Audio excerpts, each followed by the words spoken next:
Hello everyone, and you're watching Bitcoin Bubble news channel. Cryptocurrency prices are moving just below the flat line today. BTC hasn't moved all that much this week. You were on the right side of things early on Monday, then again on Tuesday, Wednesday, Thursday and Friday. Besides the move on Monday though, it's mostly been moving sideways. Once more, the only thing that worries me about Bitcoin is that the stock market keeps going up while Bitcoin kind of stops moving. What will happen if the market goes down? Is Bitcoin strong enough to handle that? We're not sure. We do know that the bearish bullish middle line is there though. And it still leans toward the bearish side. If you sign up now, you'll get all the new information for free. Stay ahead of the trends instead of just following them. Sign up for Bitcoin Bubble right now and enjoy the new edge. Let's talk about Bitcoin and other things in this movie. Guys, Ethereum is really weak. Pretty weak. So if you look at Bitcoin, it doesn't bounce as much as Ethereum does. There is a bright side though.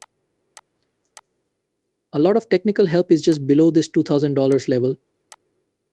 I like it too. In that case, if PS 2000 goes down, I will buy a lot of Ethereum. Again, it's weak, but weakness can sometimes lead to chance if things go wrong. I'm a big long-term bull on Bitcoin, just like everyone else.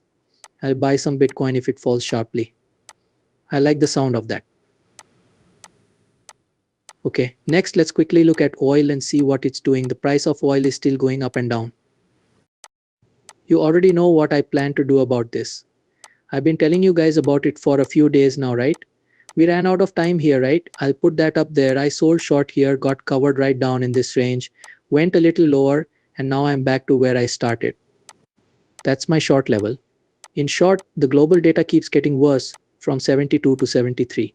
Oil should still go down as long as China doesn't have some kind of big comeback. This is especially true since the US is still getting weaker. Today, let's look at gold. Gold moving above this small channel that runs parallel to it. So far today has been a nice day for gold. That was a great move. Guys, my next level is $26.60. Once more, that is a trend line on a logarithmic chart. It shows where the high point was from 1979 to 2011. That's about $26.60 too. We are now less than $100 away from the next goal. To be honest, I thought it would probably not happen until the end of the year at the earliest. But here we are. We're only $100 away, so who knows? We might make it. Silver, let's take a quick look at silver. It keeps shooting up and it's now above 30, which could mean a burst. We could go back to this level 3,250, but don't forget that there is a level right here that needs to be watched. This is close to 31, which will be the first resistance. The second resistance will be between 32 and 3,250 on the silver chart. Okay, but those are some really cool moves. You made some great moves on gold and silver. You all know that palladium is one of my loves. The price of palladium kept going up yesterday. Let's take a look at palladium. Just go there today and be amazed. Palladium just had another rocket ship go up. It broke out and was confirmed, and it's still going up here.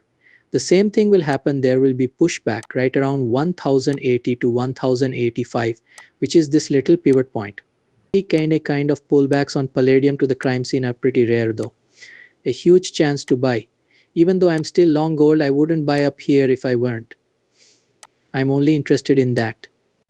That's the worst thing you can do as an investor, but when prices go down, which they will, you just buy more and wait for the next leg up. Your stop can stay right below that. The charts make it easy to spot a trading chance. Okay, that's where we are now. Let me quickly talk about natural gas, which is getting close to a level where it can be sold. It is trying to get in through the bottom door. Where do I want to short? Most likely in the high range close to here. That's why I want it to go just into that zone. This is my short zone.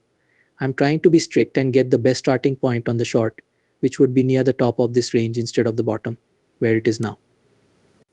I don't really care if I miss it. It's one of those things when you sell stocks, commodities, and crypto, there are always trades. Another deal is always coming up. Robert Kiyosaki, author of Rich Dad Poor Dad, talks about the long-running Bitcoin vs. gold debate and tells investors they should keep both. Along with the rising national debt and unstable economy in the US, he keeps pushing for Bitcoin, gold, and silver.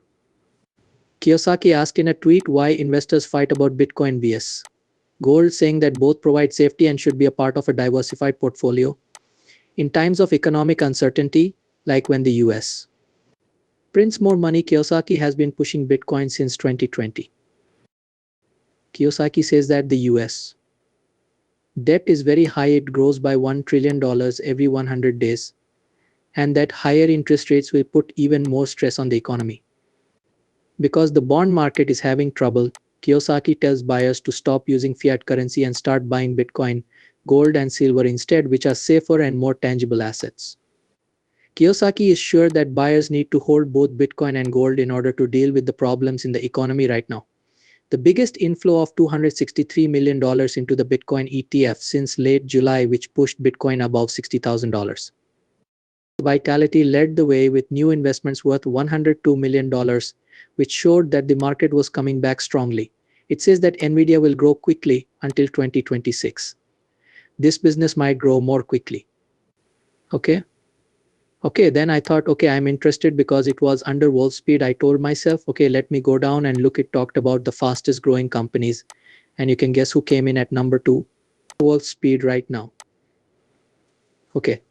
They expect to make $868 million in sales, and by the way, they're selling at a price that's about 1x their sales.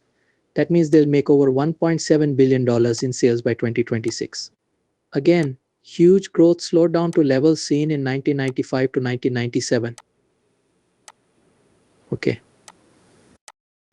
There seems to be something going on here based on the cash on hand and the short out of the yin and yang.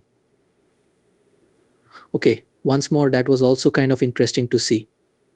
One last thing I want to talk about is their technology. We have this, and it just came out a few days ago.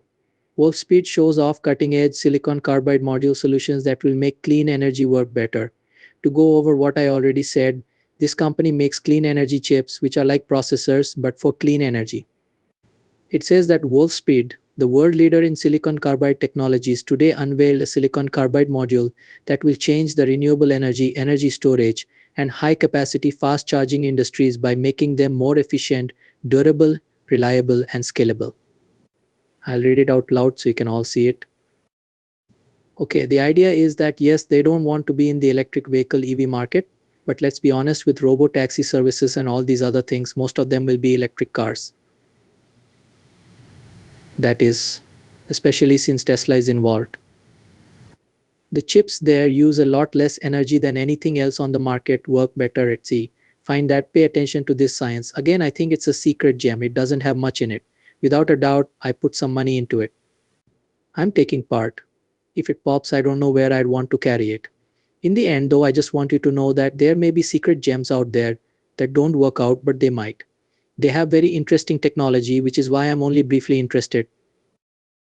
The Bitcoin ETF got a net inflow of $263 million, which was the biggest inflow since July 22nd.